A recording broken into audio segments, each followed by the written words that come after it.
Tere, hea juhtimiseta podcasti kuulaja ja vaataja, kui see veel ei mäleta või ei tea, siis 5. hooaeg alates me oleme YouTube'is ja seekord lausega stuudios. Tere Reelika ka. Tere Ivar ja tere vaataja kuulaja. Ja tere Sirje. Tere. Sirje Kautser on, täna sa oled Rae gümnaasiumi direktor, on ju? Ja. Sirjega on minul väga pikka aega kokkupuuteid ja üks väga huvitav fakt on see, et Sirje oli esimene inimene, kes ostis minu raamatu. Jah. Jah. Täna hommikul tuli mulle meelde, et ma mõtlesin, kas ma panen sama kleidi selga, millega ma selle ostsin. Sul on isegi meeles, mis kleidiga sa ostsid selle? Jah, sest see oli esimest korda mul seljas. Okei.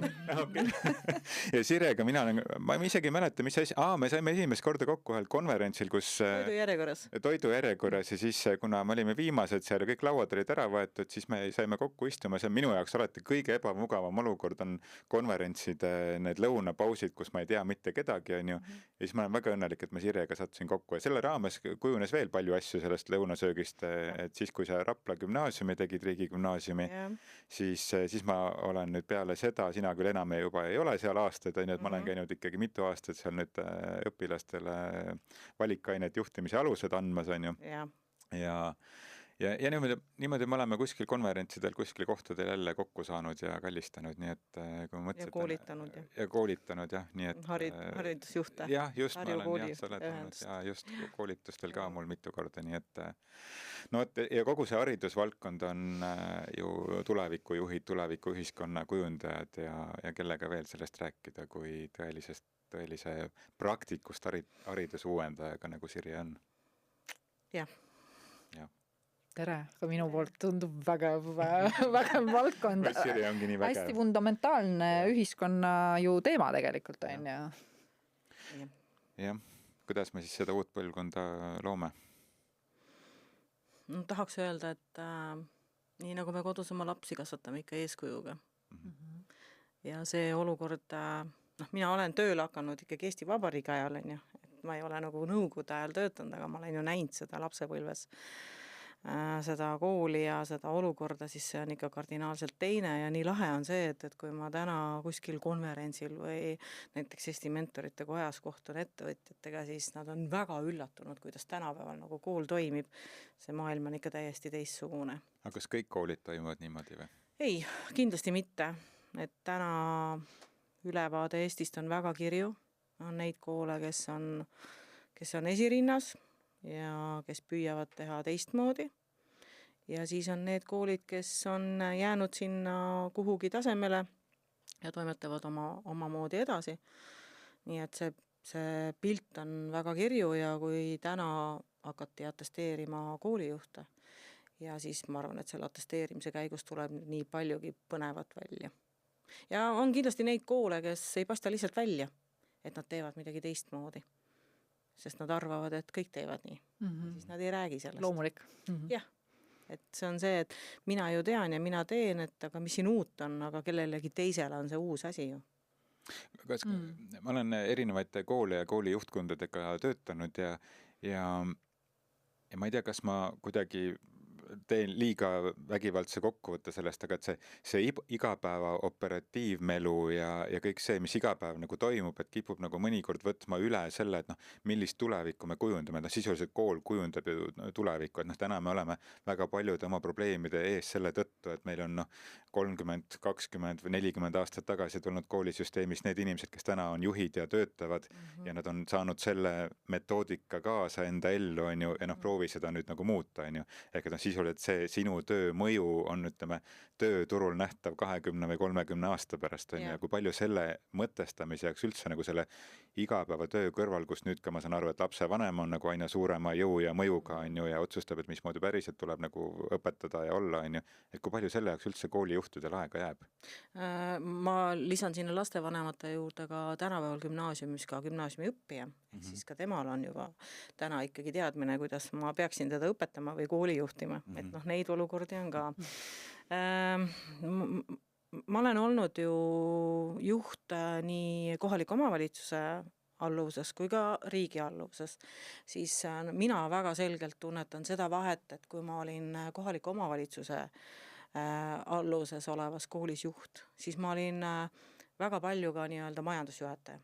Ehk siis ma nagu seda õppekasvatustööd nii palju ei jõudnud nagu juhtida ja seda tulevikuga vaadata, sest ega arengukavad tihtipeale olid ka pigem sellised, et see oli nagu eelarve kinnituseks, on ju. Siis täna riigikoolis töötades, no see maailm on ikka hoopis teistmoodi. Ma olen täna ikkagi töötan sellel erialal, milleks mind välja koolitati.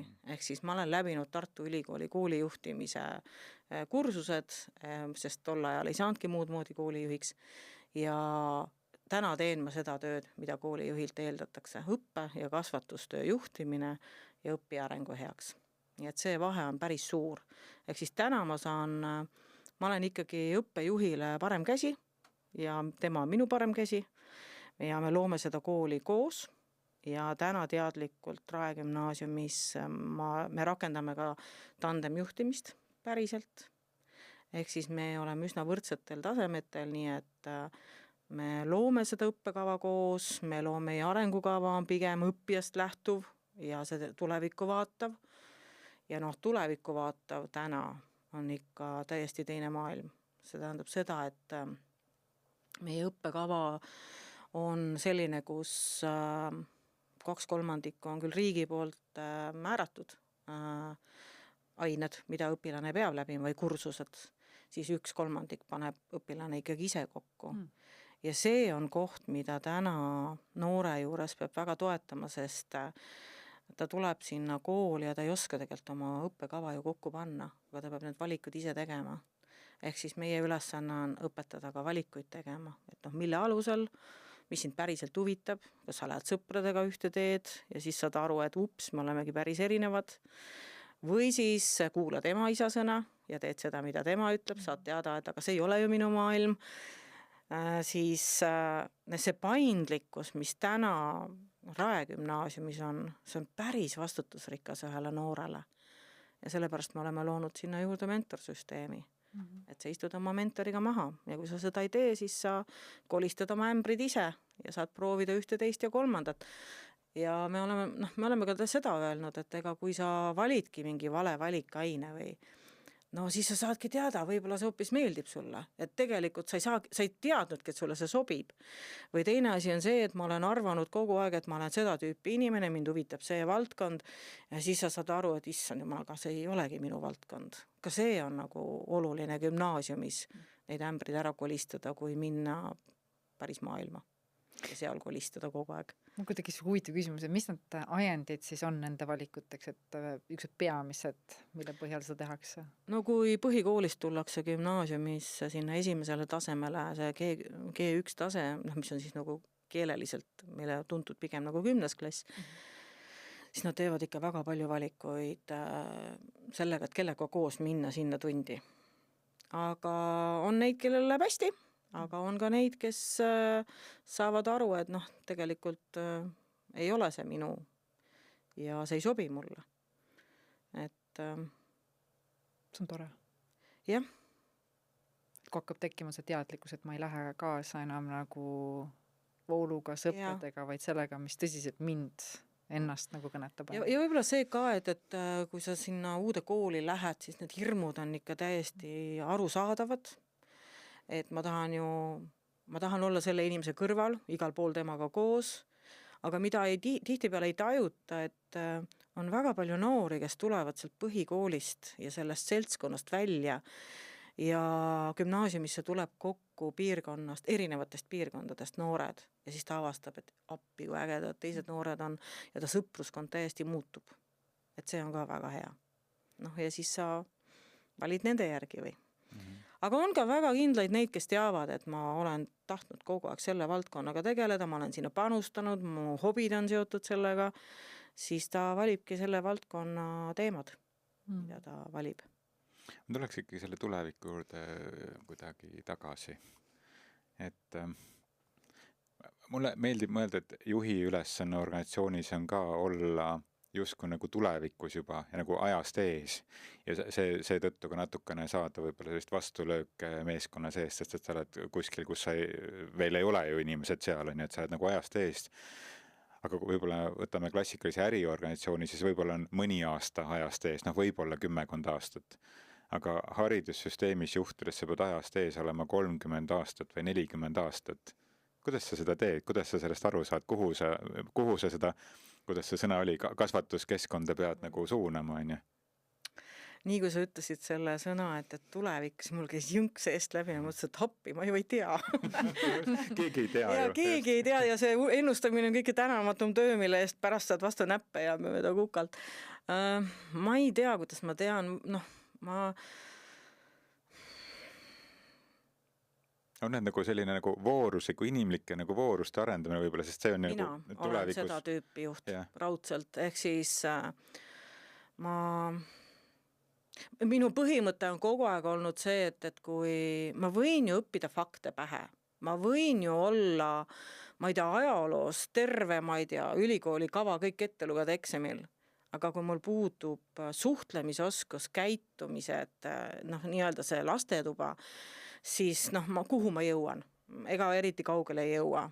Ehk siis ma arvan, et võib-olla see on see gümnaasiumi astmes, kui ma noortega räägin ja noortel on mingisugused nõudmised või siis ma alati toon, et aga töömaailmas sa nii ei saa käituda või mina ju ei käitu sinuga nii või ühesõnaga ma püüan pigem seda täiskasvanute maailma siis tuua juppaaval nendesse episoodidesse, mis mul kokkupuude nende noortega on, sest koolijuhil väga ju tegelikult ei ole, see on ju pigem ju klassiruumis. Direktori juurde vaibale ikka tuuakse inimesi. Enam ei tooda tänapäeval või? Ütleme siis nii, et viimati vist põhikoolis keegi toodi, aga üldiselt gümnaasiumiastmes ei ole ja mina ei ole gümnaasiumiastmes juhina andnud kordagi välja ka ühtegi käskkirja käitumise kohta või mida iganes.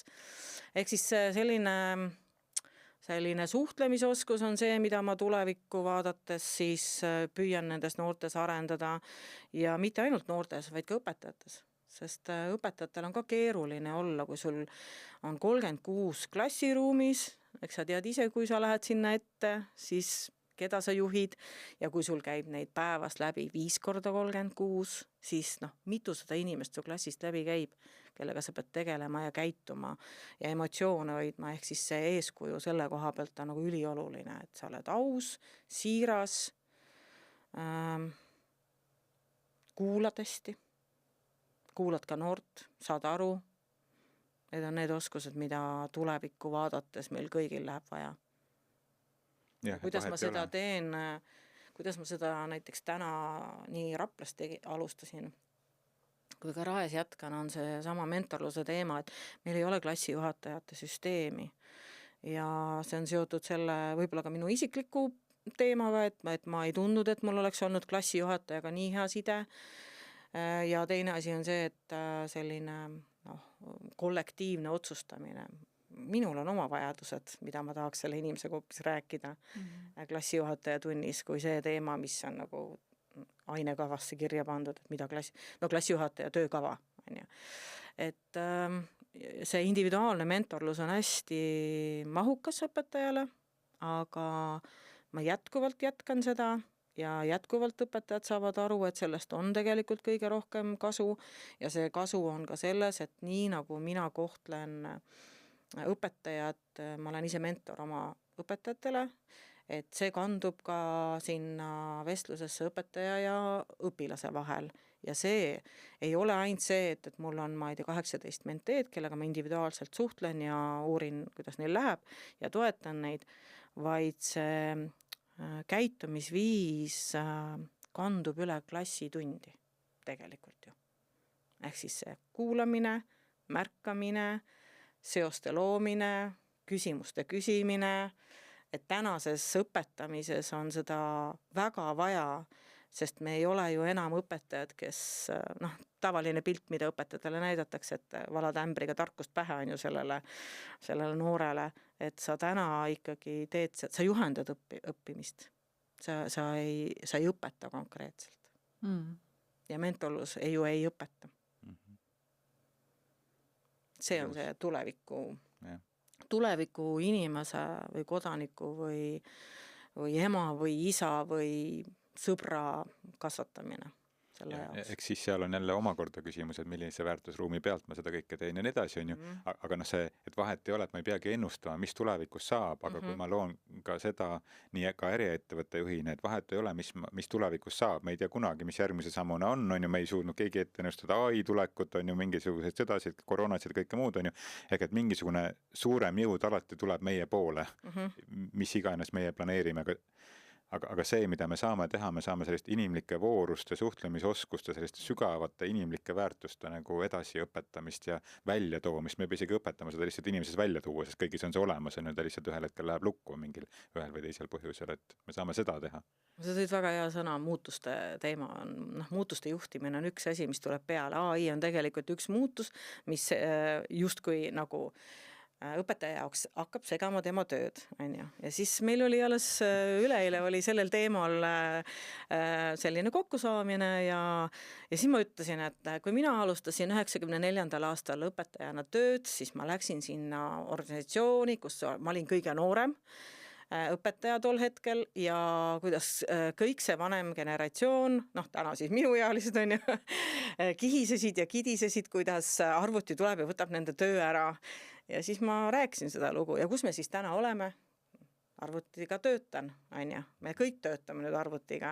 AI-ga on ju tegelikult samamoodi. Ehk siis muutused, mis tulevad peale, nendega toime tulemine on nagu minu arust see tuleviku ettevalmistus, et kui miski asi tuleb, siis sa oskad mulle meeldib ühe õpilase lause, mida mina olen hakanud kasutama, on see, et kui sa ei suuda muuta olukorda, siis muuda enda suhtumist ja vaata sellele rahulikult otsa, sest see ei juhtu ju täna ja kohe ja sa ei saa surma, vaid sa pead kohanema selle olukorraga.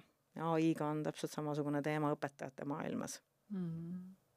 Jah, ma ka kuidagi praegu tulin kaasa selle teemaga, siis ma mõtlesin selle õppimise teemale üldse, et mina olen alati õppimist, ütleme kooliteemaks, ma olen ka tulnud nõukogude aegsest koolist, minu lapsed on koolis käinud, ma olen igasugust asju kogenud, aga ainuke asi, mida mina olen nagu võtnud kaasa, mina nagu kogu aeg edasi annan, on see kasv ja areng ja see õppimise võime, et ma kogu aeg tšekkan, kas ma olen veel õppimise võimeline, igas hetkes. Et kui ma näen, et ma nagu fikseerun või lähen nagu paika, siis on taas nagu nii-öelda enda see kutse nagu õppima tulla, et see on võib-olla kõige parem asi, mida mina olen täna nagu haridussüsteemist kaasa saanud, et ütleme ausalt, et need geograafia või bioloogia asjad, ma võin alati neid lahti võtta ja seda tarkust saada, tarkust on igal pool ja teadmiseid, aga just see võime, mille sa sellest koolist käies said ja sa seda väärtustad ja hoiad nagu keskmes, on võib-olla midagi seda, mida mina alati nagu õppimise juures nagu esile toon või välja toon, et miks koolis käia, miks õppida, just seda võimet arendada. Ja üks võime on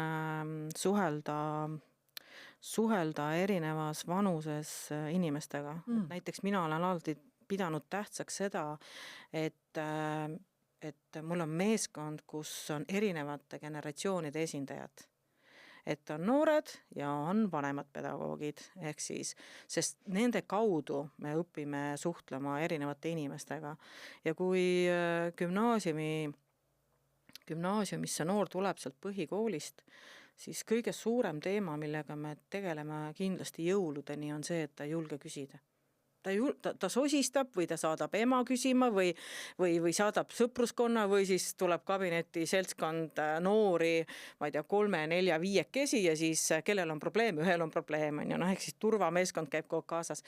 Ehk siis me tegelikult õpetame ka seda, et kui sul on mure, siis sa pead küsima. Sa pead küsima, sest kui sa lähed töömaailma ja istud oma ette või saadad kellegi teise, siis see ei ole inimene, keda me töömaailmas ju ootame. Me ootame ikkagi inimest, kes enda eest oskab ka seista ja küsida ka teinekord valusaid küsimusi, kui on vaja.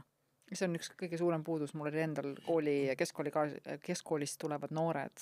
Ja ma mõtlesin, täitsa uskumatu, et kuidas need nagu selline kartus ja hirm on tulla, rääkida, küsida, õppida, uurida, et kogu aeg oli ja ma tean ja siis tegelikult asjad olid nagu valesti tehtud, et selle asemel tuleks räägiks ja küsiks enda jaoks abi, nagu pigem oli sa pidid nagu seda barjääri või seda seina nagu natukene aega maha võtma, et tekiks see usaldus, No ja siis see teema ka, et see ärevuse teema, mis praegu on ülisuur tegelikult.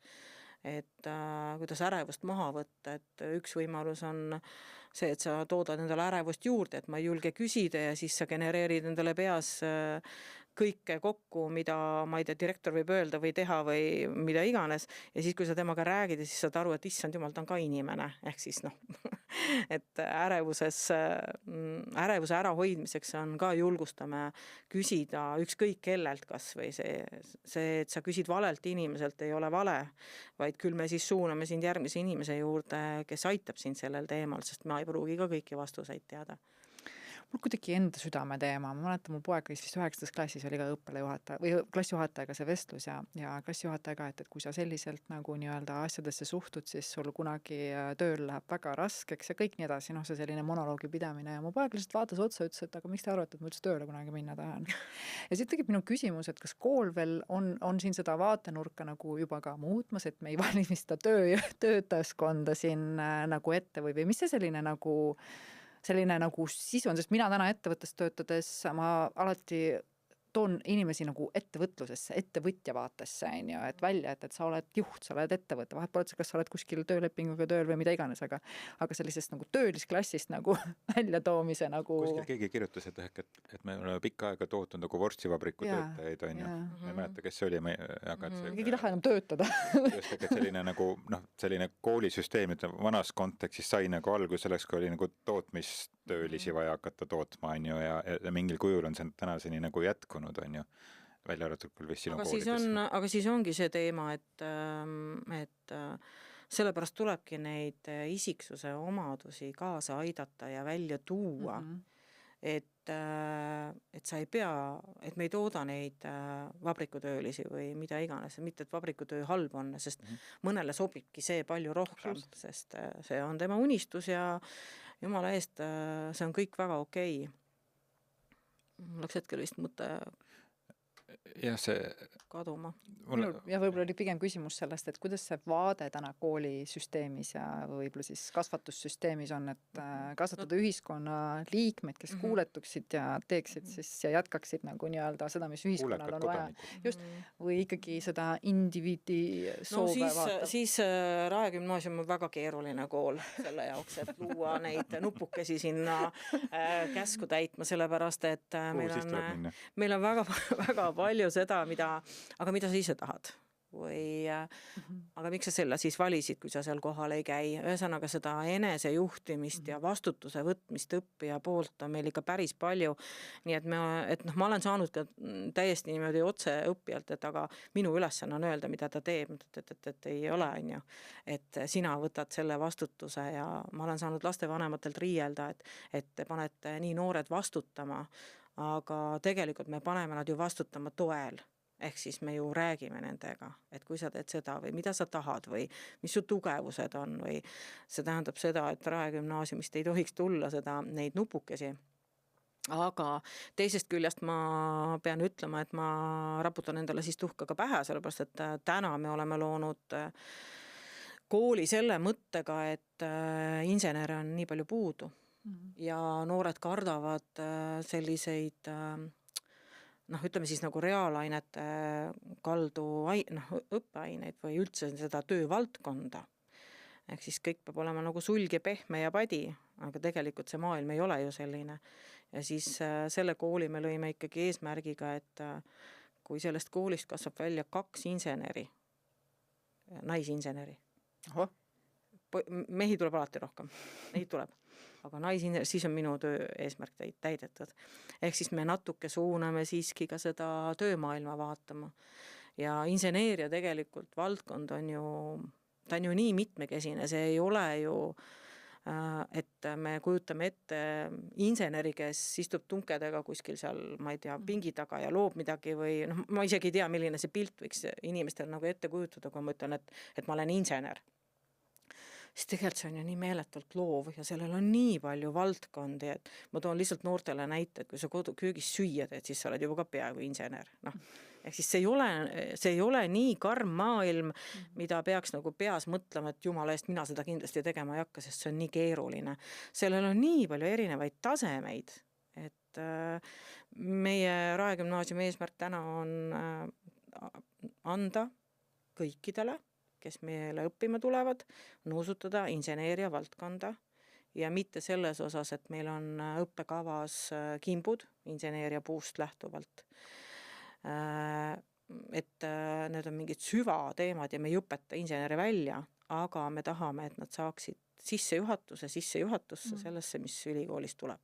See vist üldse keskkoolides ma vaatan, kes on meditsiinikaldu, kes IT-kaldu ja tehakse täna juba nagu siis ülikoolidega, värvatakse juba varakult endale nii-öelda. Ülikoolidega koostöö on meil ka väga ja muideks see ka tegelikult kasvatab seda tuleviku vaadet, et täna tuleb väga hästi välja see, et kui sa lood õppijatele võimaluse minna ülikooli laborisse tööle, siis ta saab teada, et et selline labor, ma pean selliseid asju tegema.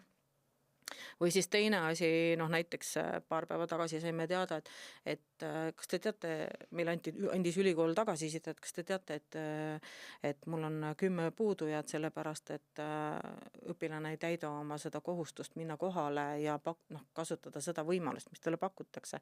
Ka see on osa, mida me täna kasvatame ja õpetame, et kui sa võtad kohustus, siis sa oled kohal ja teine inimene on sinu pärast seal olemas, et sulle et sind juhendada. Et see on ka päris selline hea teema, kus õpetada nagu noortele vastutust. Aga kas see on üleüldiselt nagu nüüd see nende riigigümnaasiumite suund või see on sinu isiklik käekiri? Me oleme ikkagi riigigümnaasiumitega nii suur ühine pere, et me õpime üksteiselt, me spikerdame üksteiselt, me anname üksteisele ideid. Nii suure vabadusega õppekava tundub vist, et Rapla oli esimene, kus sest teised koolid lõid kõik moodulid. Et ta pani niisuguse pundi kokku, et sa valid selle mooduli, siis sa pead need ained läbima. Aga mina lõin õppekava, kus oli kõik täiesti vaba, et see oli päris hirmutav esialgu. Aga see täiesti toimib. Et, jah, ta on nagu levinud ka edasi siis teistesse või? Nii vaba, ma ei tea hetkel. Ma pole jõudnud kõikide nendega, kes sealt Raplast edasi nagu sündisid kõigi õppekavadega väga täpselt. Aga mida suurem kool on, seda keerulisem on seda muidugi teha. Sest Rapla on suhteliselt selline mugav arv õppijaid sellise asja katsetamiseks. Et kui ma Raes täna looma hakkasin, siis oli mul hirm, et ma vist ei saa hakkama selle nii suure vabadusega. Ja sellepärast me lõime ka kimbud ja mitte 5 ainet, vaid 3 ainet ainult ühes kimbus. Et me tegime küll väiksemaks, aga mingis osas me ikkagi nagu suunasime neid nagu kohustuslikus korras kimpu valima. See on paralleeli nüüd ettevõtetega tuues ka, et ühel hetkel, kui see ettevõte on nii suur, sa ei saa võib-olla kohati see vabadus on nagu haldamatu on ju kohati ja hakkab juba eesmärgile nagu vastu töötama on ju, et ka mitte võib-olla lasta nagu väga suureks kujuneda sellel ettevõtmisel, et sul on võimalik neid väärtuseid rakendada. Ehk et kui see väärtustad ainult kasvu ja suurust, mida eriettevõtluses tihti on, et ma väärtustan kasvu ja suurust, siis see inimlikkus hakkabki ära kaduma, see inimlik vabadus hakkab ära kaduma. Ja see, kui sa ütled, Raplas on võimalik selle teha, sest et see hulk inimesi on väiksem, kuigi nagu seal on ju mitusada õppijat, on ju. Aga et ettevõtjana ei pea kasvama, võib-olla peab hoidma lihtsalt seda oma väärtusruumi. Aga täna ma saan aru, et sa Raes, mis on kordades suurem, oled seda suutnud siiski hoida? Ta on 2 korda suurem, et kui Rapla mudel oli 250, siis see on 540, järgmisel aastal saab meil kool täis, sest praegu meil on üks viimane lend on see, kes on siis nagu Jüri gümnaasiumist meile üle tulnud. Aga meil on 180-sed ikkagi need lennud 5 paralleeli ja sellega tuleb see süsteem luua ja sul on õigus selle koha pealt, et see inimene kaob võib-olla sinna vabadusse nagu nii ära, et nagu täna tegelikult koolides on ju õppijat toetav juhtimine. See tähendab seda, et me teeme asju õppija nimel. Aga selle vabadusega me ei saa lasta seda, autonoomia ei tähenda ju seda, et ma lasen tal teha, mida ta tahab, vaid autonoomia on ju juhendatud. Ehk siis seal on ju mingid piirid. Nagu ettevõttes sa ju lood mingid piirid, mille sees me mängime. et see on nagu oluline selle ja samamoodi me ju kasvatame siis ka neid noori läbi selle, et jaa, et võidki kõike teha oma magamistoas ja kodus, kui vanemad lubavad, aga siin on teatud piirid ja kokkulepped, mille sees me mängime. Samas ma mõtlen seda, et me pole kunagi niimoodi elanud või olnud, et me vabadustel piire poleks, et me ei tea, kas jookseb midagi üksteisele vastu või ei jookse, et me lihtsalt eeldame seda ka. Tegelikult me ei tea, me ei ole kunagi niimoodi olnud ja me ise ka, ma enda oma elus ka, ma soovin vabadust üle kõige, aga ma näen, kus ma panen jälle neid punaseid lippe vaata või nagu piire, aga okei, ma saan neid kogu aeg nagu nihutada, sest ma olen ka teadlikult kohal, et aga see on ka küsimus, mida kunagi ei tea. Ja me loome süsteemi või me loome tegelikult kogu vabamaid süsteeme, nimetame nii. Ja inimesed selle käigus justkui ka nagu vabanevad, ega me ei räägi täna ikkagi sellest kõik, mis vaba on. Jah. Üks asi, mis sa ütlesid, mulle hästi meeldis, et isiku omadusi välja tuua ja toetada. Et sa kuidagi kasutasid seda jutu sees niimoodi sujuvalt, et see kuidagi näitab, kui loomulik see lähenemine sinu jaoks on, aga see on sama, mis on ka igasuguse organisatsiooni juhtimises, et minu ülesanne ei ole õpetada või anda neile täpselt nagu suunda, vaid ja eriti haridussüsteemis võiks väga lihtne öelda, et kuidas me õpetame, aga sa kasutad sõnavarad isiku omadusi välja tuua ja toetada. Ja et kui me selle suudaksime ka ettevõtetesse sedasama nagu mõttelaadi nagu tuua, et juht räägib nagu loomulikult muu jutu käigus, mitte sellest, et ta ei õpeta või suuna või eesmärgista või tee strateegiat, vaid ta toob välja inimese isiku omadusi ja toetab nende välja tulemist, et me elaksime hoopis teises maailmas. No mul on võib-olla selle 2 kooli loomisega tekkinud ka selline arusaamine praktikas rohkem, kuigi ma vist olen kogu aeg olnud seda tüüpi inimene. Aga näiteks selle uue kooli loomisega on see, et kui ma olen toonud alati selle näite, et 1. septembril tuleb sul majja. 1. aastal oli meid ligi 400 inimest. 1. septembril hakkavad nad kõik korraga tööle ja siis küsitakse minu käest, kuidas meil asjad käivad. Sorry, aga ma ei tea, kuidas meil asjad käivad. Me hakkame alles looma seda. Ja see, kuidas sa õpid inimesi tundma, loob ju selle kultuuri. Ja minu esimene sõnum on olnud nii Raplas kui ka Raes. Me hakkame koos minema. Rae puhul oli lihtsalt see, et kuna Raplas olid need asjad, mis olid hästi, ma võtsin kaasa, ütlesin, et me tegime nii, see on minu kogemus, usaldage mind hetkel ja hakkame minema, siis me vaatame mingil hetkel tagasi, kas need asjad siin ka toimivad või ei toimi ja me saame sealt edasi areneda. Ja see oli inimeste jaoks väga keeruline. Ehk siis juba see minu käekiri, et ma ei ole autoritaarne juht, ma ei ütle, et meil käivad kõik asjad nii ja kõik peavad liikutama, ma ei tea, paremat jalga ja vasakut kätt nii, siis see kohanemine ja inimeste oskuste tundma õppimine võtab jube palju aega, aga inimesed muutuvad kärsituks. Ehk siis see on päris suur väljakutse, ma kujutan ette ka ettevõttele, kes ühel hetkel hakkab mõtlema nii, et ahah, ma hakkan niimoodi juhtima. Ma kujutan ette, milline kaos võib seal siis tekkida. Aga minu meelest see on ainuõige. Jah. Aga samas on loomulik, ma usun, et kui alguses on see ebakindlus suur, see on tegelikult ebakindlus ja see oht, mis inimestel siis tekib, sest süsteem on ju turvaline. Aga päeva lõpuks on loomulik ja nad tulevad sellega minu kogemuses nagu paremini kaasa, et ja nad võtavad ja praktiseerivad seda ka oma eludes siis vabamalt, et lihtsalt algusest võib-olla see ebakindlus, mis tekib, et meil polegi selget kogu teed ette näha kõiki samme. Ja, et vabadus on tegelikult see, mida me ihaleme, et praegu räägitakse paljud tahavad kõik finantsvabadus saada, et mis see siis on ju finantsvabadus, et ma ei pea raha peale mõtlema, ära mõtle siis, et see ei pea ise hulluks mõtlema oma asju, et see nagu see vabadus ongi see, et kui sa ei mõtle nagu asju niimoodi tohutult ette ja ei planeeri. Ehk siis jälle see sama, et kui sa ei saa muuta olukorda, siis muuda suhtumist sellesse, et muuda suhtumist rahasse, et mis asi see siis on, mida sa sellega teha saad. Mul üks hea mõte, tükk aega see kõnetab, et kuidas sina selle lahti nagu mõtestaksid, et esimene õpetaja ei käinud kunagi koolis. Esimene õpetaja ei käinud kunagi koolis. See on nii triki. Tõesti. Sa ei olegi seda lauset kuulnud? Ei ole jah, kus juures, tõesti ei ole. Esimene õpetaja. See sobis selle teega, mis sa ütlesidki, ma ju ei tea täpselt, teil hakkame minema. ega sellel ei proogigi olla kogu kohest vastust, aga see on Ei lihtsalt ole, siuke tõesti äge, ei siuke, ole. mida aeg-ajalt endast läbi lasta, et mina, kui ma olen jälle kuskil kangestunud, kuidas asi peab olema, siis ma tuletan endale meelde, et noh, Esimene ei õppinud ka kuskilt seda, Jah. vaid hakkasin minema kuidagi. Jah. lihtsalt hakka minema. Lihtsalt minema, jah. No, minul hakkas selle lause peale veel, et üks oli see, on ju, selle nurga peale ma isegi kohe ei osanud mõelda, on ju. Mul hakkas see, et esimene õpetaja ei käinud koolis, et ma kaotasin selle mõtte ära kuhugi. Läks kaduma, täitsa No läks siis ta kaduma. pidi minema.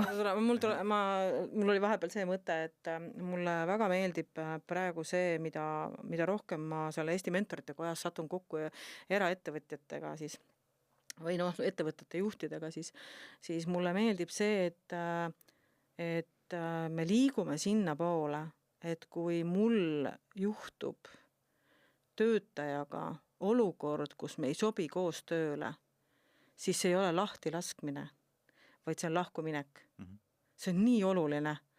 Ehk siis, noh, kui ma täna mõtlen selle meeskonna peale, kelle me raesse võtsime, siis vestlusel, värbamisvestlusel vaatad, et issand jumal, tal on kõik nii head mõtted, tal on kõik, noh, me läheme ühe vaibiga.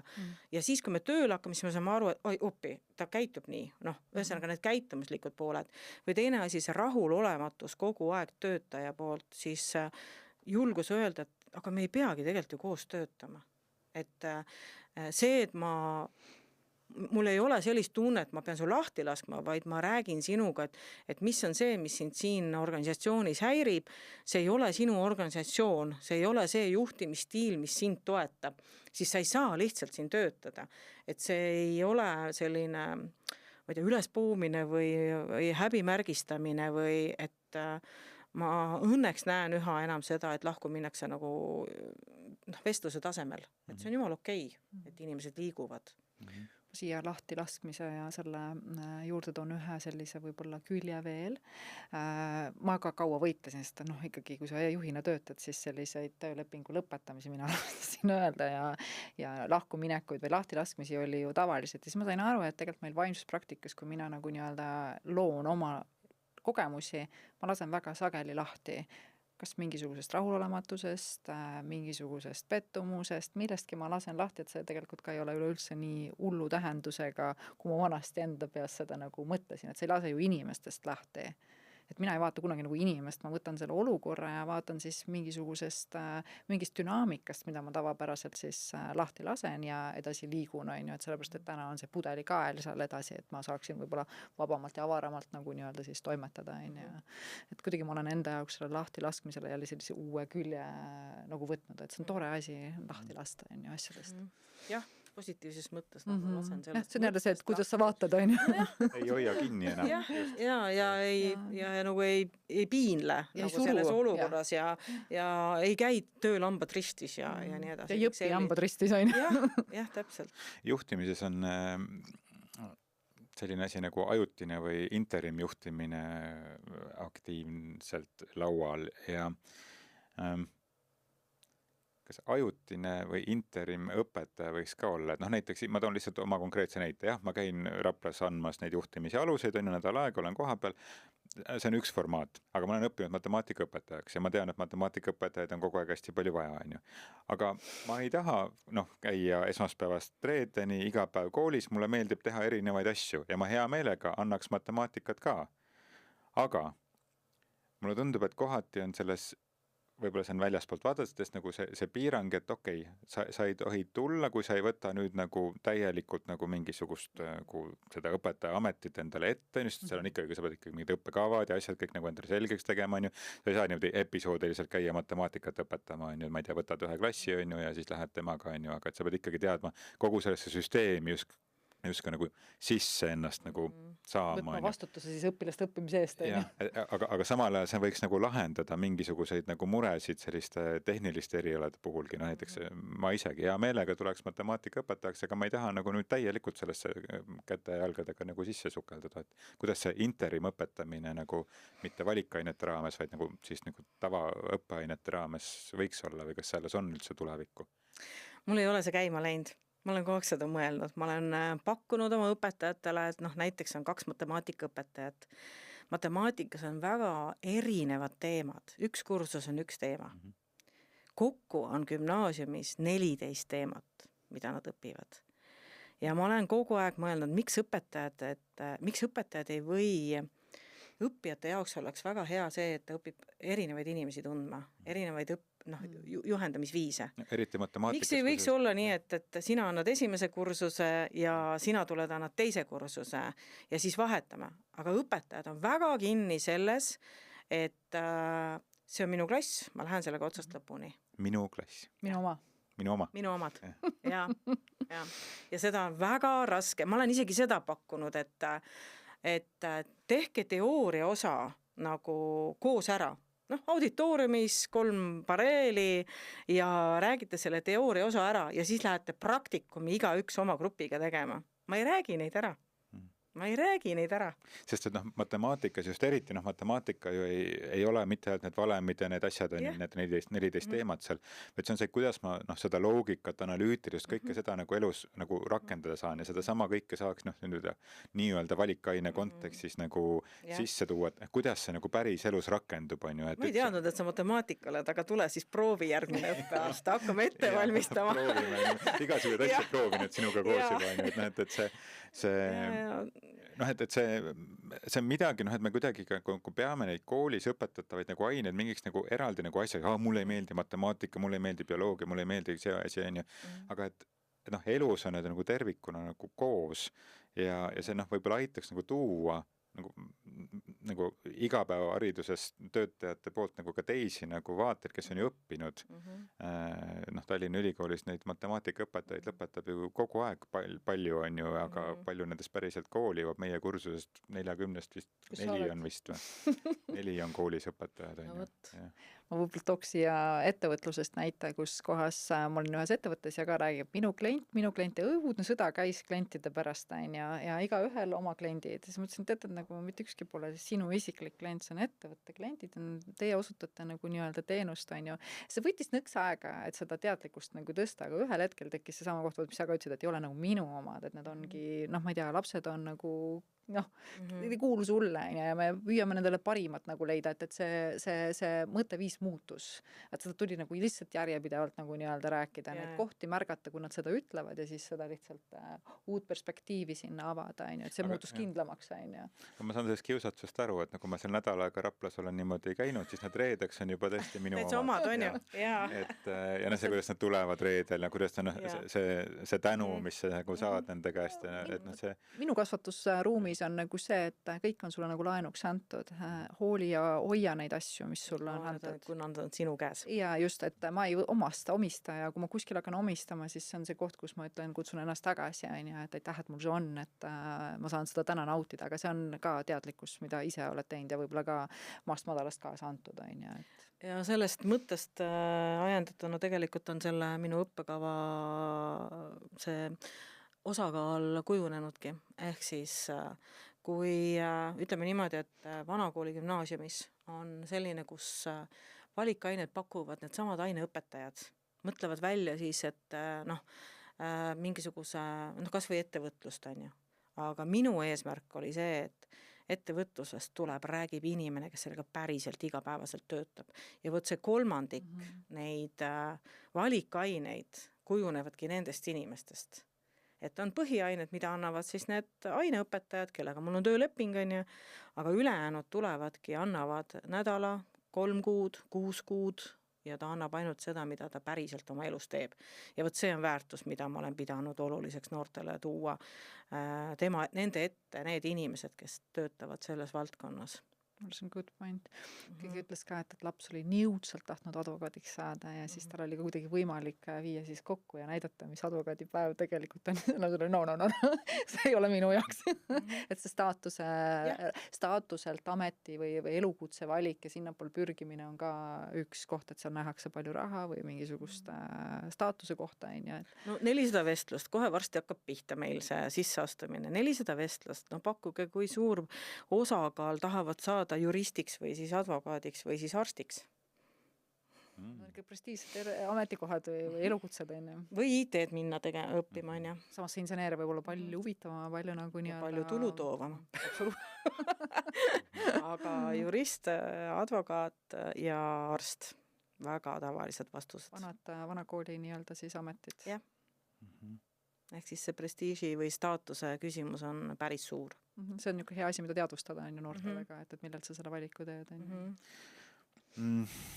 Siia lõppu kuidagi tahaks teada või kuidagi tuua seda lõimumise temaatikat sisse, et mis sina nüüd juhtidele, kes töötavad kuskil äriorganisatsioonis või avaliku sektori organisatsioonis, mis sul kooli juhina võib-olla mingi selline üleskutse on või selline, ma isegi ei tea, ma ei taha täpsemalt suunata. Ma käisin eile ühes ettevõttes külas ja ma istusin seal koolijuhina, ma olin ainuke ilmselt avaliku sellise ametikoha või selline, mis ei ole äriettevõte, on ju. Ja ma tundsin, kuidas ma kogu aeg nagu sõrmed läksid laual nagu rusikasse käed, sellepärast, et see, mida me koolis täna väga ei toeta, on ju see, mis on tegelikult äriettevõttele oluline, kasv. Ja küll nad võistlevad oma tiimide vahel, 1., 2., 3., parim töötaja, parim klikilugeja, parim LinkedIni postitaja ja kõik on siis numbritele orienteeritud. Seda oli minu jaoks nagu päris valus kuulata või vaadata, et kui see firma tegeleb muidu mingi teise asjaga, siis see väljund on mingi muu, aga siis oma asutuse siseselt korraldatakse kogu aeg, mida koolis kogu aeg püütakse nagu vähendada, on see võistlusmoment, et ma olen parem kui sina. Ehk see tulevikus siis muutub. Ma väga loodan, sellepärast, et see oli, minu jaoks oli seda tõesti nagu, mitte halb, ma nagu ehmatasin ära selle peale, et mul on kogu aeg nagu välistatud kogu aeg koolis seda, et ärge tehke seal nimekirju 1., 2., 3., ärge tooge esile, et sina olid viimane ja said 2 või kõik sellised nagu pinge järjekorrad nagu lõpetada ära. Siis istud seal ja vaatad appi, kogu see elu siin organisatsioonis toimub ainult sellel tasemel.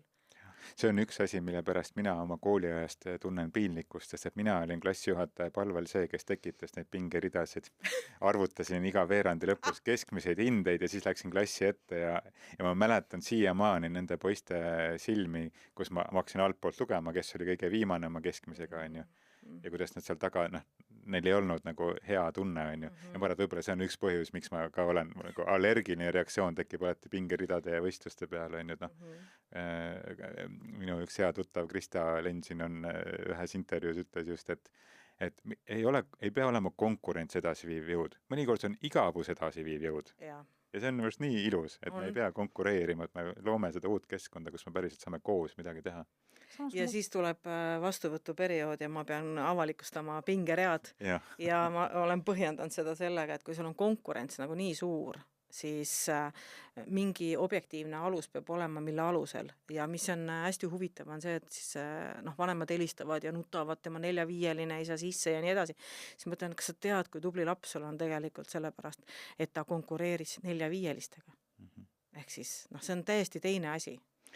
Samas mina peaks öelda seda, mina olen väiksest saadik olnud mänginud õues, kogu aeg võidu jooksnud. Mulle meeldib see, mitte võitlus, aga selline võistlus ja selline, ja need numbrid ei näita mulle minu väärtust. Võib-olla mina olen täna sinna kohta jõudnud. Nad annab mulle natukene informatsiooni sellest, kus ma olen ja kuhu mul võimalik minna on. Et ma arvan, et võib-olla me peaksime vaatama ka seda nagu pingeridade ja võistluste asja võib-olla teisest kaarest, et ta ei määra sind. Ta ei näita mulle seda, kes ma olen. Aga ta näitab mulle väga selgelt, ma loen sealt infot ka ettevõtte tulemustega. Ma loen infot, kus me oleme. See annab mulle informatsiooni, mis meil nüüd võimalik vaata teha on. Et ta on selline nagu kuidagi hea info allikas. Aga võib-olla seda ei osata lihtsalt niimoodi täna vaadata. Kui see on enesekohane. Ehk siis ma võrdlen oma tulemusi iseenda tulemustega ja see, ega koolis hindamist ju tahetakse ka sellepärast, et lapsevanem tahab teada, et kas mu laps on 5-line ja nende 5-listega ühes tasemes või siis 3-line. Ehk siis, et see on, see on kasulik ja see on vajalik, aga siis mingis annuses. sest ma mõtlengi täna mu poeg on sportlane, on ju, et ta peab võitma, on ju, see pakub talle head tunnet ja tema enesemeisterlikkusele on see väga hea nagu nii-öelda värk. Ja jah, ta on ju tegelikult parem sellest sportlast, ega midagi ei olegi, tema nagu nii-öelda vaatab seda selliselt, et seda peab oskama vaadata võib-olla lihtsalt teisest nurgast, et nagu me oleme nagu öelnud jah, et kuidas me vaatame, see muudab seda, mida me näeme, on ju. See enesemeisterlikkus oli praegu väga hea sõna selle juures. Mulle kuidagi tundub, et see ongi selline hea koht, kus me saame lõpetada ja mul on nagu hea tunne selles osas, et me oleme loomas uut põlvkonda, kes vaatab teistmoodi ja seda enesemeisterlikkuse selliselt peale vaatab, et ma olen tänulik, et sa teed seda, mida sa teed. Et meie eluteed on kokku viinud meid. Aitäh! Aitäh tulemast! Ja mina võib-olla ütleks lõpetus seda, et ma olen nüüd teist korda kohtunud väga armsa ja tõsiselt nagu sügava koolijuhiga ja see on minu jaoks muutnud ka kooli ja haridussüsteemi nagu nii-öelda siis sellist usku, et see tõesti võib olla ühel hetkel midagi täiesti teist ja meie ühiskond ja meie ühiskond tõesti liigub nagu uude kohta, nii et aitäh selle töö eest ja palju jaksu ja jõudu seda jätkata. Aitäh, et tulid. Aitäh selle võimaluse eest.